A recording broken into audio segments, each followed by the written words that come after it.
Odessa is out on Disney Plus, new musical romance adventure film starring Sadie Sink, Calvin Harrison Jr. and Mary Bartlett. On paper, the description for this film is pretty fantastic. It's a post-apocalyptic world. Remnants of human civilization are controlled by a fascist dictator slash television personality named Plutonovich, and there's a prophecy that one day the seventh son of a seventh son will come down from the wilderness and defeat the bad guy and restore people's freedom with a song. So it reads like a 1980s heavy metal fantasy film. The problem is that the producers and the director and the writers of the film failed to make that connection. So instead of a long-haired heavy metal guitar dude in the lead role, we have Sadie Sink playing a 19-year-old thin girl who plays acoustic folk songs.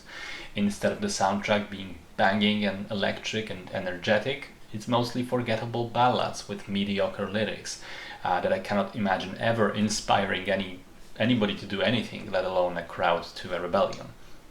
When the protagonist meets the love interest, who is a singer and a singer at the bad guy's city and an implied prostitute, that is a guy instead of a girl that you'd expect. And when the film gets there and the protagonist becomes aware of the villain and the danger he poses and the prophecy, and you'd expect the action to finally kick into gear, that's when the film becomes this slow romance for no reason at all, and the plot absolutely halts, refuses to move forward for half an hour, and when it finally does, it's still a result of the romance plot, and the villain gets defeated kind of as a byproduct of that. It's like establishing a cool, stylized, interesting framework to work with, to have this dumb, entertaining adventure, and then populate that framework with characters who are not interested in being a part of any of that.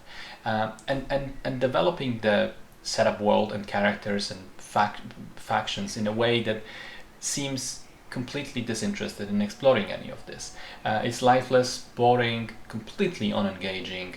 It looks cheap.